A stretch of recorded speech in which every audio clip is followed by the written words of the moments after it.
पुरी म्हटलं की अगदी कमी तेलकट, टम्म अशी फुगलेली आणि खुसखुशीत असायला हवी. म्हणूनच आज मी तुमच्यासाठी घेऊन आले गव्हाच्या पिठाची टम्म अशी फुगलेली आणि कमी तेलकट होणारी खुसखुशीत अशी पुरीची रेसिपी. तर ही पुरी बनवताना मी तुम्हाला काही सिक्रेट टिप्स सांगितल्यात, त्यामुळे आपली जी पुरी आहे ती अगदी गार झाल्यावरही तशीच टम्म फुगलेली आणि खुसखुशीत राहील. तर त्यासाठी हा व्हिडिओ शेवटपर्यंत पाहत रहा. तर चला तर मग आता वेळ न घालवता आपण आजच्या व्हिडिओला सुरुवात करूया.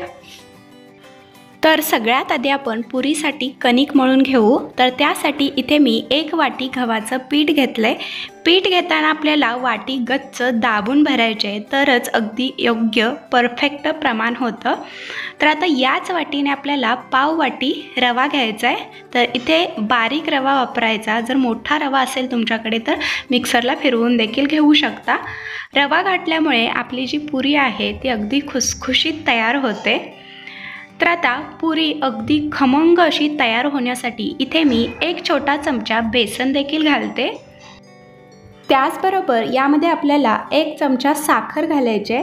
साखर घातल्यामुळे पुरीला रंग खूप छान येतो, त्यामुळे साखर तुम्ही जरूर घाला. त्याचबरोबर चवीपुरतं मीठ देखील यामध्ये घालू. तर आता पुरी जी आहे ती अगदी खुसखुशीत आणि तेलकट न होण्यासाठी इथे मी 2 चमचे तेलाचं मोहन घालते. तेल अगदी कडकडीत गरम करून घ्यायचं.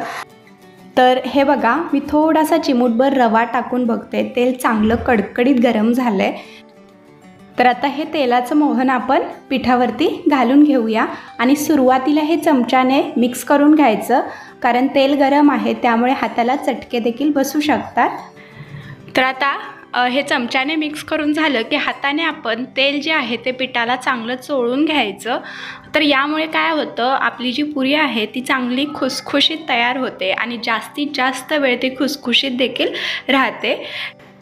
तर आता आपण यामध्ये अगदी थोडंसं पाणी घालून याचा अगदी घट्टसर असा गोळा तयार करून घ्यायचा. तर हे पातळ नाही करायचं किंवा जास्त मिडियमही नाही करायचं. होता होईल तेवढं आपण हे घट्टसर मळून घ्यायचं. तर इथे बघा, मी हा गोळा चांगला घट्ट मळून घेतला आहे, तुम्ही बघू शकता. तर आता हे एकदा आपण चांगलं मळून घेतलं की अगदी यावर चमच्याभर तेल घालायचं आणि त्यानंतर एकदा आपण हे 1 मिनिट चांगलं तेलामध्ये मळून घ्यायचं. त्यामुळे आपला जो कणकेचा गोळा आहे तो चांगला मऊसूत तयार होतो. तर इथे आपलं पुरीसाठी पीठ मळून तयार आहे. तर आता आपण हे 5 ते 10 मिनटं भिजत ठेवूया. तर इथे बघा, हा जो गोळा आहे मी 10 मिनटं चांगला भिजवून घेतला आहे. तर अगदी घट्टसर झाला आहे आणि मऊ देखील झाला आहे. तर आता यामधले आपण गोळे तयार करून घेऊया. तुम्हाला जेवढ्या आकाराची पुरी हवे तेवढ्या आकाराचे तुम्ही इथे गोळे घेऊ शकता.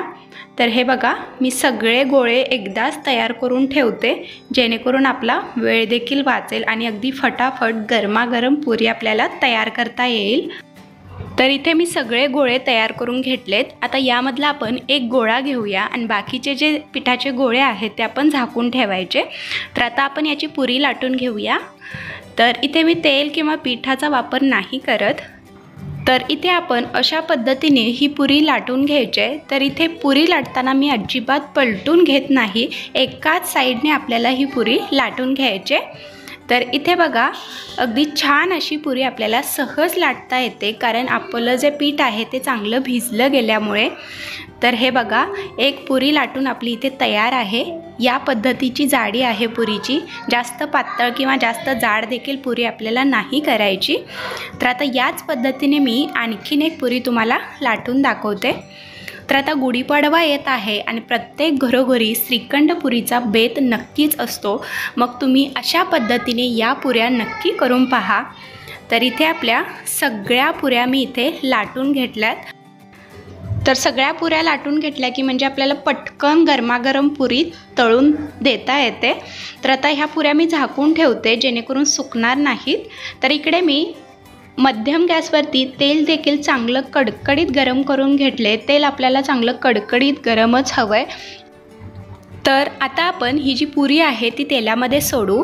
तेलामध्ये पुरी सोडल्यानंतर गॅस अगदी सुरुवातीला आपल्याला मोठा ठेवायचा आहे, जेणेकरून तेलाचं टेम्परेचर जे आहे ते कमी होणार नाही आणि पुरी देखील आपली चांगली टम्म अशी फुगलेली तयार होते। तर अशा पद्धतीने चमच्याने वरती तेल टाकायचं, म्हणजे पुरी दोन्ही बाजूनी चांगली भाजली जाते। तर हे बघा, अगदी टम्म अशी फुगले ही पुरी। तर अगदी सोनेरी रंगावरती आपल्याला ही पुरी तळून घ्यायची आहे। तुम्ही बघू शकता या पुरीचा रंग अगदी छान सुरेख आला गेला आहे। तर इथे आपली ही पुरी तळून तयार आहे। आता याच पद्धतीने आपण बाकीच्या सगळ्या पुऱ्या देखील तळून घेऊया। पुरी तेलामध्ये सोडल्यानंतर तेल चांगलं कडकडीत गरम असावं आणि गॅस अगदी मोठा ठेवावा, म्हणजे पुरी छान अशी टम्म फुगली जाते। जर तेलाचं टेम्परेचर कमी असेल आणि तेलामध्ये जर आपण पुरी सोडली तर ती फुगत देखील नाही आणि जास्त तेलकट देखील होऊ शकते। तर या पद्धतीने तुम्ही देखील या पुऱ्या नक्की करून पहा। तर इथे आपली बघता बघता दुसरी पुरी देखील तळून तयार आहे। तर इथे मी सगळ्या पुऱ्या ज्या आहेत त्या तळून घेतल्या। तुम्ही बघू शकता अगदी एकूण एक पुरी टम्म फुगली गेले आणि रंग बघू शकता अगदी सुरेख आला गेले। तर या पद्धतीने असं प्रमाण वापरून तुम्ही देखील या गुढीपाडव्याला नक्की पुऱ्या करून पहा। व्हिडिओ आवडल्यास लाईक आणि शेअर करा आणि अशाच नवनवीन रेसिपीजसाठी लंबोदर किचनला सबस्क्राईब करा। धन्यवाद।